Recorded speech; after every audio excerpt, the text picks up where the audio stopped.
Welcome to the Seven Figure Builder Show. My name is Julie Baranek, founder of Seven Figure Builder, where we help high achieving CEOs free up time with gorgeous automations to scale their business to seven figures and beyond. And I'm here today with my friend Faith Hanna. How are you, Faith? Hey, I'm good, Julie. How are you today? I am fabulous. So, for those that haven't had the pleasure of meeting you yet, can you tell us just a little bit about what you do with your business? Well, whatever I do, I have to do it quick because I'm a like I'm a wife and a mama of two little bitties, a 5-year-old and a 2-year-old, and then I have barrel horses.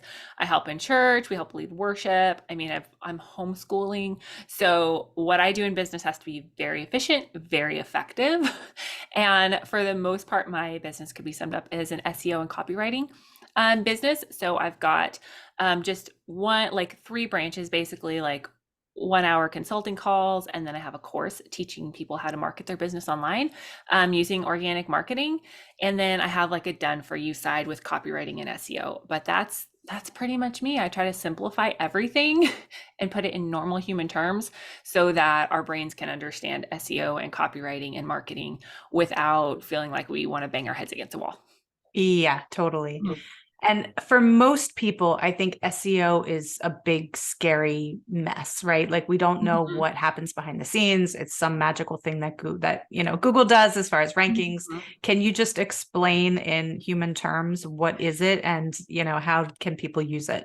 Why do So they care? yeah, so essentially like SEO, the most basic definition that I've come up with is it's setting everything up on your website so that it can be easily found and categorized by Google. And that's just the basic essence of it. And there are factors that you don't see, is from the consumer's perspective, and there's factors that you do see. And so there's a lot of heavy lifting on the front end for sustained results on the long end, the long game. And for me, it really boils down to like, how can I serve my people best and get my solutions in front of the right people? And that's my whole goal with SEO. And then I went on the teaching side of it. I like to teach people in ways that don't require like a Harvard degree to understand or like an Urkel level nerdiness. Because I'm like, listen, I'm smart, but like, I don't wear pocket protectors for fun. Yeah, Like, I need to understand this. absolutely. Mhm.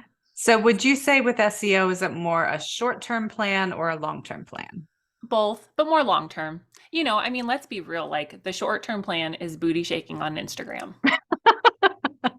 And like Yeah, I'm just not about that life, yeah. Like I don't mind being in front of the camera, but I don't want to have to use social media to grow my business. And so for me, I'd rather invest in, really high quality pitches and, for the short term and long term, great SEO for my business and for clients' businesses. Totally. And so does this apply to just one particular platform like WordPress, or does this apply to all platforms? So as far as websites go, I really like Show It as a website platform host. And then because they are married to WordPress for their blogging, but Mhm. for building websites, like WordPress is just like, I can't do it. And I like Show It. I like Show It because you can do a lot of the really SEO friendly stuff, but it's a lot easier and it's pretty. And I Yeah. like pretty. Yeah. WordPress can be quite challenging unless you have like Mhm, plugins and all sorts of editors and stuff that, you mhm, kind of slap on top of it. So mhm, gotcha. So you also do the copywriting, right? And mhm. how would you say that they go hand in hand, or what is the relationship there? Well, because to me, it doesn't matter how many people come to your website if they get to your website and it sucks, and Totally. it doesn't speak to them. And I got into copywriting because I'm good with words. And I would have these friends who turned into clients, and I'm like, listen, you have this amazing product, but your words are not showcasing how you help people and they're not speaking to the right person. And so just kind of throughout the years, I've married this SEO and copywriting to help people, not just attract the right people, but keep the right people Mhm. and turn those people that you worked your little tush off to get to your website, turn them into amazing clients because your words really resonate with them. Absolutely. And I mean, really, that is the secret behind Google's rankings is when Mhm. people find what they're looking for. And I know that sounds so basic, Mhm. but at its essence, it's that does the copy resonate? Are they finding the results they're looking for? Is it meeting their needs or are Mhm. they just bouncing right away?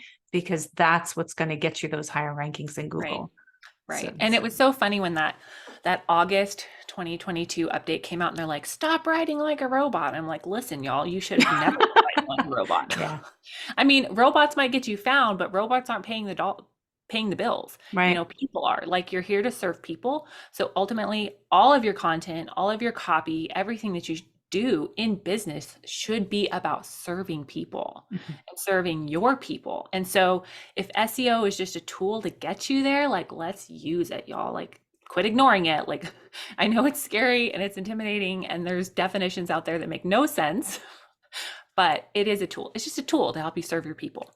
For sure. So, speaking of robots, have you dug in much to the whole ChatGPT thing and how that could potentially impact SEO? So, yes and no, like some. I mean, every AI tool I've ever used sounds like a robot. Mhm. And I don't like reading things written by robots. I don't know one single person who does. And Yeah. so I think tools like that are useful for helping to generate ideas Mhm. and helping to get you started if you're just like staring at a blank screen, don't know what to do. But I'm never at a shortage for ideas of what to talk about. Like you should see my content lists. And so, and to me, just personally, it's way harder to take something and edit it and like refine it than it is to just create from scratch. Mhm. It's just the way my brain works. And I know that that's not the case for everybody. Some people like to take a transcript and edit it down, but like not me. Like I'd rather just like get out of my way, let me create something from scratch. So I'm not using it. I mean, I may play with it someday just to be like, Yeah. what does this say? But no. I mean, ultimately, again, SEO should be to serve people. Now, is is that going to be useful to some degree? Probably, but should you use that to write your content or come up with all your ideas? Like, no, no. Yeah. No, and I think as time goes on and as these AI tools get more intelligent, I Mhm. think we as humans are going to become even more sensitive to human written content. Mhm. Mhm. And, it's kind of like when the first robot, phone calls that we used to get forever ago, right? Yes. And you become more and more sensitive as they get smarter and smarter. It's like, I think I'm talking to a robot. I'm not Mhm. really sure, but Mhm. I'm pretty certain this is not a human. Mhm. That's kind of how I feel this will progress.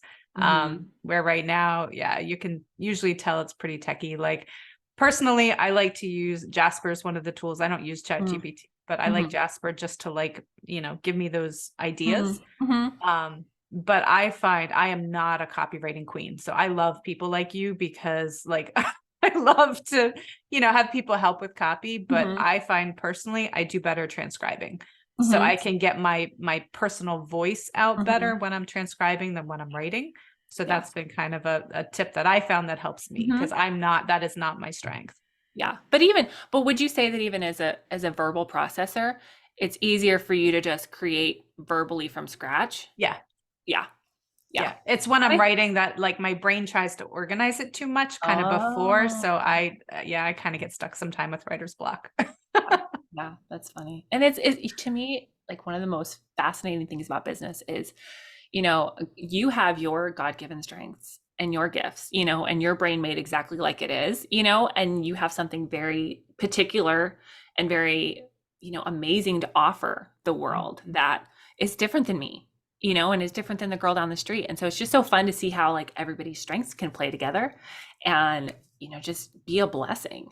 Absolutely. Absolutely. Mhm. No, and that I think that's one of my favorite parts of this podcast is that I get to connect with such cool people and, see what people's strengths are and, collaborate and work together and like it just forms some really cool relationships. So, Very cool. absolutely. Yeah. So we'll talk family. How do you juggle everything that you mentioned, homeschooling your kids and family and wife and mother and all those fun things? So, fun story. So I only work 15 to 20 hours a week, Mhm. max. That's it. when I'm in a sprint season, it's maybe like 25. And I have an amazing support system. My husband is like best ever. I could shout his praises from the rooftop. Like he's amazing. He like just on the really practical, tactile, like he cooks because I'm a terrible cook. I can Yeah. do dishes and I'll clean, but he cooks. And so like that's something that's off my plate that I'm not doing. My mom is amazing and she watches my kiddos 2 days a week. And so that's when I hustle my bustle and I work. And then also like I've got some systems, y'all. Like I am not reinventing the wheel Yeah. ever. Ever. And it's funny because I am a very creative brain person in a lot of ways, but I have so many systems and I'm so just like structured with my time and my systems now that when I have to start something new, I'm like, wait, how do I do this again? Because I'm very systematic. So, and I have one person on my team. She's amazing. She's been one of my best friends literally since middle school. And she's just awesome. And she helps me with writing and VA work. And then I also have an internship program. Awesome. So yeah, it's fun and it's fun to blend and balance. And like, am I scaling at the rate that I would if I was working 80 hours a week? Probably not, but that's okay.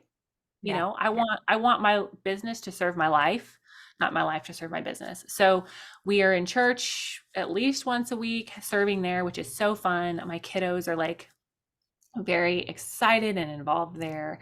We homeschooling takes, not a ton of time in the morning because my kid's 5, right? So it's not like an all day deal. And then we just try to be, I'd love to say that we're minimalist, but we're not. And we're never going to be minimalist because I have too many hobbies to be a minimalist. But it's a balance and it's fun. And usually it's not frustrating, but occasionally it's frustrating to like fit all the pieces together. But I've learned from some people and I've invested to learn from some people who are much more systematic in their thinking than I am, because I realized that that was not one of my strong suits. And so I knew if I wanted to grow that I was going to have to really hone in on my systems and get some automations going and just really push past that barrier of, not wanting to be systematic. I'd rather just go bouncing through a field, like throwing wildflowers. Like that's my personality more so than like do this, do this, do this, do this. But I'm also really goal oriented. So I was like, listen, if I want to get there, I'm going to have to bust my butt to get there and work smarter, not harder. Totally. Mm-hmm. So what would you say are your favorite systems and automation that you use day to day? So I use a program called MeisterTask that I learned about through a program that I purchased from somebody named Chelsea Joe. And I had tried, I say MeisterTask because I know it's not like a whole system, but it's a project management system. I had tried every other one out there and they just didn't work for my brain. It just never registered. I mean, I set it up, but it was like, this never fits. And I'm kind of a jump first and build a parachute on the way down kind of person anyway. So like, I was not the girl watching all the tutorials before she set up the thing. I just set up the thing and did it and figured it out as I went along. And MeisterTask is the only one that worked for me there. So one of my core systems is I set up my workflow every week. I know when I'm starting my day Monday, I know I'm doing this and this and this on Monday, this and this and this on Tuesday. I know how long everything's going to take. I know when I need to do stuff as far as like when my kids are awake, if they're playing nicely, I can crank out 5 emails. I know when I can't be creating content, when I can't be recording a podcast. So I've got everything really, really planned out as far as that goes. And then I use templates like they're going out of style, and not in a like, sounding like a robot kind of way, but I just like, I don't need to reinvent the wheel, as far as like my content creation goes. I mean, so probably my project management system would be my number one system that I use. There's a little bit of automation there, not a ton, but enough to like not have to really use brain power every single moment. No, and that's a huge time saver. Once you figure out that system that works, or take one that someone else already figured out, even better, and then just adapt it to your business. But yeah, my brain is the type to, if I'm going to do it, once, I want to figure it out to do it 50 times over, because then I know I've got something I can repeat over and over again. So it just, for me, it's easier in the long haul. But yeah, I'm very systematic in my brain too. Hmm. So you mentioned barrel racing, Hmm. and you're a horse girl. I'm a horse girl Yeah. too. Oh, do you have horses I currently? do. Yeah, I have one. Nice. Nice. Yes. So That I have 3.5 horses because nice. I've got a mare that's bred and do this. Oh, awesome. I'm, s- I am like, I'm probably more excited for this colt than I was about kids. Let's just be real. I mean, okay, so that's a slight exaggeration, but I love baby horses. And No. I know that they're fillies and colts technically, but in my heart, they're baby horses and I love them so much. And so yeah, I've got my old finished barrel horse who's like, she just push button like a monkey could sit on her backwards and she'd run a perfect pattern That's that I have awesome. kind of passed on to my daughter.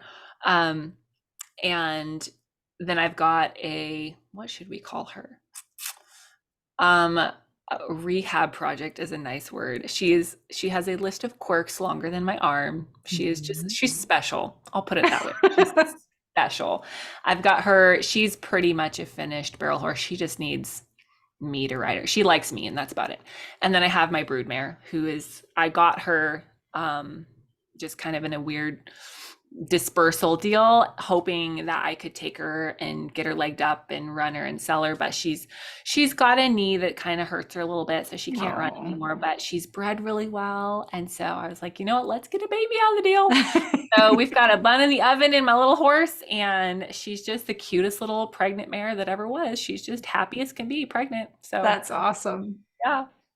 Awesome. So do you Yeah. do it competitively or just for Yes. fun or? Yeah, well, everything I do is competitive. Like, let's just be real. I mean, I eat dinner competitively, Julie. Like, I'm like, I'm going to win. Right. I'll be done first. Yeah. But yeah, so I compete as much as I can.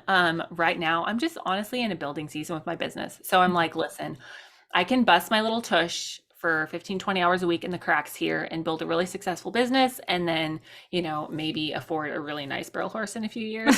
Right. Or I can keep, having fun with, but kind of wasting a little bit of time with my current projects. So I'll go some this summer, but where we live, we are literally 2 hours away or further from every possible horse event. And so it's an all day, It's a lot, all yeah. weekend deal to go. And so we'll go occasionally. I'm not hauling super hard right now. I just don't really have the horses to go as hard as I want to. Yeah.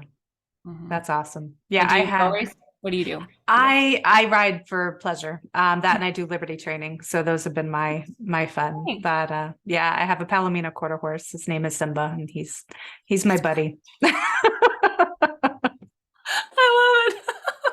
Yeah, but one of my horses when I was a teenager that we had gotten from somebody else was a Mhm. barrel racer. And so I used to at least pretend, in the pasture when I was riding and she could turn on a dime and it was so much fun. So I play with Simba with some pretend barrel racing, we'll say. It's not the serious competition kind, but Okay. it's for fun. It's probably smarter. You probably save a lot of money Yeah. not being serious about it. Yeah. Yeah. It's an expensive habit, Mhm. but they're so much fun. They are. They are. Yeah. So you've got lots going on, obviously, right? Looking at your family, your business, your horses. What would you say? How do you define success? So this is probably I don't know, not maybe your typical answer, but my version of success is at the end of my life when I'm standing before my creator, I want to hear, well done, good and faithful servant. And I truly believe that we have each been given gifts and callings to use to bring glory to God. And so sometimes it's really easy for us to look at those and be like, oh, well, if I'm gifted and then I'm going to be in the pulpit ministry, or if I'm gifted, I'm going to be, like serving in the church. And I do think that that's important. I get the opportunity to lead worship at least once a month in my church, and I love, love, love it, and I always want to be sewing into my church there. But also, like, I have a brain for business, and my heart is to help other entrepreneurs use their gifts and market their businesses well. And so success for me is truly just doing what God has given me to do. and listening to his leading and just being obedient. So that is success for me. And right now, obviously I have small children, so that stewarding them well and loving them well and training them well is part of that definition of success, and so just obedience, really, honestly, is my definition of success. I love it.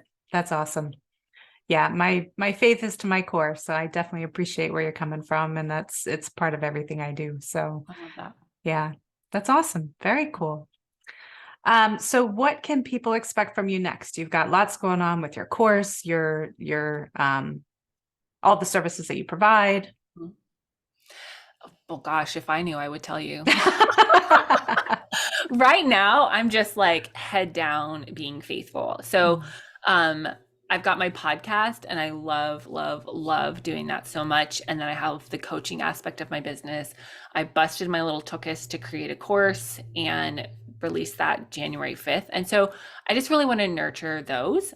And then, my agency side of copywriting and SEO consulting, that's obviously like I can't help as many people at a time with that, but it's still super fun for me, and content writing and like helping the one-on-one clients, because I get to get in your business, like figure out all the things and figure out how to fix the things and like really help you and get to know you.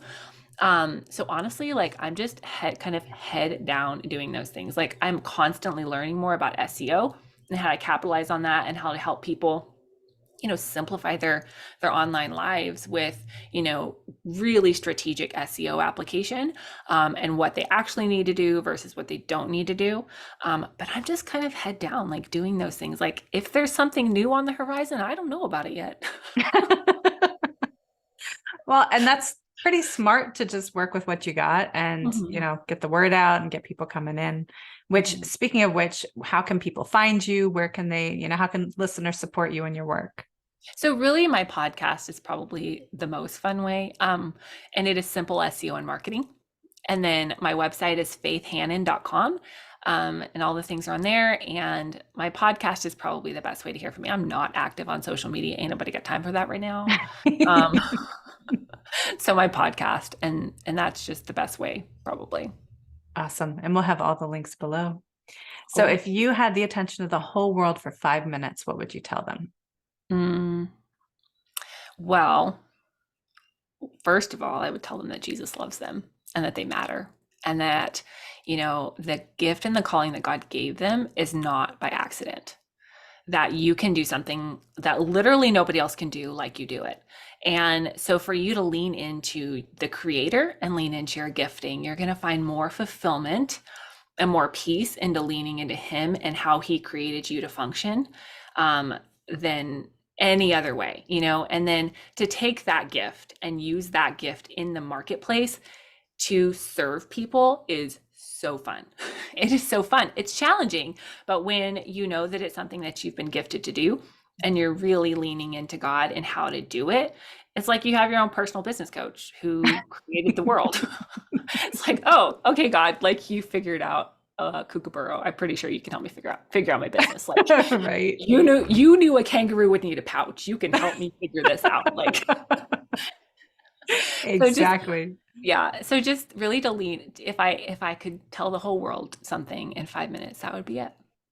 I love it. I love it. Well, thank you, Faith. I really appreciate you being on the show with us today. And if you found value in this episode, please share it, because that's how people find us. But thank you so much for being on today.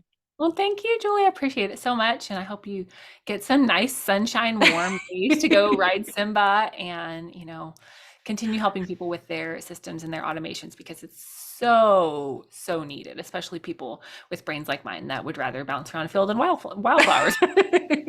That's fun too. Yeah. My pleasure. Absolutely. And you can find me at sevenfigurebuilder.com. And I look forward to seeing you on the next episode.